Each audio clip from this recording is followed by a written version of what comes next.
6.2 हो गया था ना, 6.3 थ्योरम। तो 6.3 थ्योरम क्या है, देखो बोल रहा है कि इफ इन टू ट्राइंगल्स, कोई दो ट्राइंगल है, corresponding angles are equal, corresponding angle क्या है इसका, इक्वल है, then their corresponding side in same ratio and hence the two triangle are similar. ठीक ना, क्या बोला कि अगर कोई दो ट्राइंगल है, तो ट्राइंगल पहले हम लोग बना लेते हैं इस तरह से, ए बी सी, और एक बड़ा ट्राइंगल ले लेते हैं डी ई और एफ। क्लियर ना। तो अगर इसका कोरस्पॉन्डिंग एंगल इक्वल है तो कोरस्पॉन्डिंग साइड क्या होगा, सेम रेशियो में होगा। इसी को हम लोग कहते हैं ट्रिपल ए क्राइटेरिया। ठीक है, तो हाँ डबल ए होता है। अगर ऑब्वियस है ना कि वो हम लोग अभी प्रूफ करेंगे भाई। तुमको पता है ना कि अगर कोई भी दो ट्राइंगल है, अगर उसका दो एंगल आपस में इक्वल है, तो ऑब्वियस है कि भाई थर्ड वाला भी तो इक्वल होगा। देखो ये वाला इसका नहीं होगा, समझ रहे हो ना, क्या हुआ, कोरोलरी।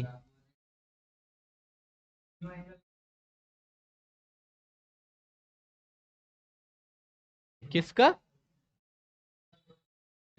इसमें कोरस्पॉन्डिंग एंगल दिया हुआ है, हमको कोरस्पॉन्डिंग साइड को सेम रेशियो में करना है। ठीक है, ये चीज है। तो हम लोग इसको प्रूफ करेंगे। तो गिवन में यहाँ पे दिया हुआ है angle A is equal to angle D, angle B is equal to angle E, और angle C is equal to angle, ये तीनों दिया हुआ है। हमें प्रूफ क्या करना है, हमें प्रूफ करना है A B by D E, B C by E F, और हाँ जिसको भी लिख लो A C by D F और B C by E F, ये हमें प्रूफ करना, ध्यान रहे बात। ठीक है ना। और अगर ये प्रूफ, देखो समझ आ रहा है ना, ये क्या बोल रहा है कि if in two triangle corresponding angles are equal then their corresponding side are in same ratio hence the two triangle are similar. Two triangle are similar कैसे है ना, तो अगर ये होगा तो सिमिलर हो ही जाएगा। तो ये ट्रिपल ए, नहीं नहीं काम होगा अभी फिलहाल, तुम जब ये वाला प्रूफ कर लेगा, तुम ये हो जाएगा तो फिर कर लेना यूज। अभी यूज नहीं करेंगे क्योंकि अभी प्रूफ कर रहे हैं। ठीक है ना, उस समय तो दो एंगल भी होगा तो प्रूफ काम चल जाएगा, बट अभी नहीं। अभी तुमको ये दिखाना है, फिर ट्रिपल एस दिखाएंगे, फिर एस एस दिखाएंगे, फिर समझ आएगा। समझ आ रहा है ना कुछ। तो क्या है कि कोरस्पॉन्डिंग एंगल इक्वल है, कोरस्पॉन्डिंग साइड को सेम रेशियो में हमें दिखाना है। तो चलो हम लोग प्रूफ करते हैं अब। बहुत अच्छा प्रूफ है, मजा आएगा करने में। ठीक है, तो अब ये सब चीज़ में थोड़ा सा कंस्ट्रक्शन करना ही पड़ा था, हम लोग अभी बीपीटी करके आए हैं। तो लिखते हैं कि ड्रॉ अ लाइन, एक लाइन को हमें ड्रॉ करना है। ड्रॉ अ लाइन, यहाँ से ड्रॉ कर लेते हैं एक लाइन। ठीक है, पी क्यू, पैरेलल नहीं, पैरेलल नहीं, such that D P is equal to A B and D Q is equal to A C, ये इसका इक्वल और ये पैरेलल नहीं। ठीक है, समझ आई बात। अब देखो क्या करेंगे हम लोग, ये हो गया, ये प्रूफ में है कि ये ऐसा। अच्छा कंस्ट्रक्शन में भी तुम लिख सकते हो, हम प्रूफ में लिख दिए, कोई दिक्कत तो नहीं है। हम लोग काम कर रहे हैं तो इस तरह से हम लोग कर लिए। ठीक है ना। तो अब देखो क्या कर दिए, तो हमारे पास क्या गिवन है, angle A is equal to angle D, angle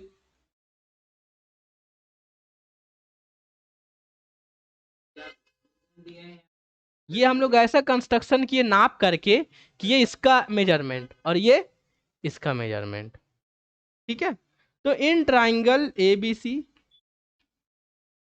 in triangle D P Q में बात करो, किसमें, ए बी सी और डी पी क्यू में क्या हो जाएगा, angle A is equal to angle D है कि नहीं है, और A B is equal to D P है बाय कंस्ट्रक्शन से, और A C is equal to D Q है। तो triangle A B C is congruence to triangle D P Q by किसके द्वारा, साइड एंगल साइड के द्वारा। देखो कॉन्ग्रुएंस किसी को पूछना है, समझो कॉन्ग्रुएंस का मतलब क्या होता है कि हर तरफ से इक्वल होता है। क्या होता है? हर तरफ से, एंगल भी और साइड भी, with all respect if two figure. इसी में से चार पांच ये है, ट्रिपल एस है, ए नहीं है इसमें, ठीक है ना। साइड है, एंगल साइड एंगल है, एंगल एंगल साइड है, और आर एच एस है, और कुछ नहीं है। तो ट्रिपल एस में क्या होगा कि तीन साइड दूसरा ट्राइंगल के तीन साइड का इक्वल होता है। साइड एंगल साइड में क्या है कि अगर दो साइड और बीच का एंगल दूसरे ट्राइंगल का दो साइड बीच का एंगल का इक्वल होता है, वो इक्वल होता है। फिर एंगल साइड एंगल का मतलब क्या है कि दो एंगल और बीच का साइड दूसरे ट्राइंगल का दो एंगल और बीच का साइड का इक्वल होता है। डबल ए का मतलब होता है कि दो एंगल और नॉन इंक्लूडिंग साइड दूसरे ट्राइंगल का दो एंगल नॉन इंक्लूडिंग साइड। और R H S right angle triangle के लिए, ठीक है ना।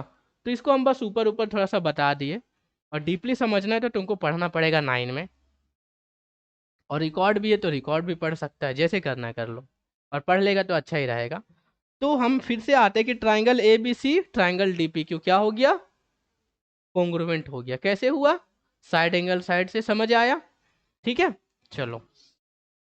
अब देखो यहाँ पे, अगर ये कॉन्ग्रुएंट हो गया तो angle B is equal to angle P हो गया, और angle C is equal to angle, कहाँ से? सीपीसीटी। सीपीसीटी पता है ना, corresponding part of congruent triangle से ये हो गया काम हमारा। ठीक है, तो ये चीज समझ में आ गया। अब क्या करना है कि angle B is equal to angle P आ गया, और angle C is equal to angle Q आ गया, और हमारे पास angle B is equal to angle E दिया हुआ था, angle C is equal to angle F था। तो इसका मतलब angle P is equal to angle E हो गया, और angle Q is equal to angle F हो गया। समझ आ रहा है ना? तो इसका मतलब ये एंगल इक्वल है तो ये कोरोस्पोंडिंग एंगल हो गया। तो अगर ये कोरोस्पोंडिंग एंगल है तो पी क्यू पैरेलल,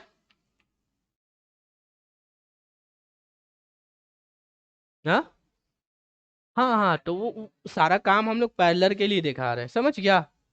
कोई दिक्कत है? फिर से समझो, ये कोरोस्पोंडिंग, सॉरी, ये कॉन्ग्रुएंट देखा है, और दिखा करके ये सीपीसीटी हम लोग लगाए,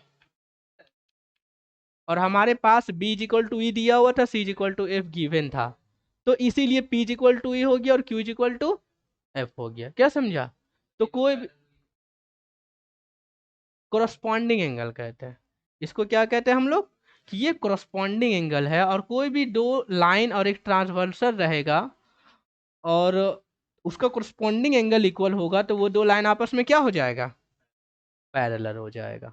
तो अगर ये पैरेलल हो जाएगा तो by BPT theorem, Thales theorem से हम लोग क्या लिख सकते हैं? डीपी बाय पीई और D Q by two F. नहीं लिख सकते हैं? तो फिर तो लिखो यहाँ पे बाय थेल्स थ्योरम। देखो सवाल पूछ लेना, ऐसे नहीं कि बस। ये समझ में आ गया? अब इसको क्या करें हम, देखो तो इसको कुछ करना पड़ेगा।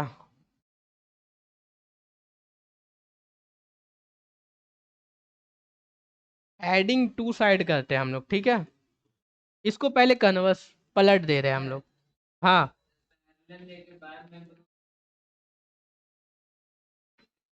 रुक जाओ। क्या हो जाएगा? इसको दोनों तरफ एडिंग करेंगे 1। क्या ऐड करेंगे? एडिंग 1, वही वाला। तो क्या हो जाएगा यहाँ पे? डीपी हो जाएगा, और ये हो जाएगा DP plus PE, DP plus PE, और यहाँ पे क्या हो जाएगा? Q F plus D Q. तब देखो डीपी प्लस पीई क्या हो जाएगा? डीई बाई डीपी, और D Q plus Q F क्या हो जाएगा? D F by D Q. ठीक है ना? कहाँ पे? यहाँ दोनों तरफ ऐड किए 1, तो डीपी एलसीएम आ गया, तो डीपी प्लस पी हो गया, और D Q Q F plus D Q हो गया। ठीक ना? अब इसको फिर से हम लोग पलट सकते हैं चाहे तो। और यहाँ पे D Q by D F. अब देखो डीपी के प्लेस में ए बी लिख सकते हैं और डीई और डीपी डीपी ये डीपी जो है वो ए बी का इक्वल हो जाएगा, डी क्यू जो है वो ए सी का इक्वल हो जाएगा। तो डी क्यू के प्लेस में क्या लिख लिए, ए सी बाय डी एफ। तो देखो अभी ये दोनों साइड को हम इक्वल दिखा दिए। अब उसी तरह से अगर हम लोग कंस्ट्रक्शन यहाँ से करेंगे तो फिर ये वाला चीज भी इक्वल हो जाएगा। क्या हुआ, मतलब कि A B by D B और A B by D E और A C by D F हम लोग दिखा दिए ना।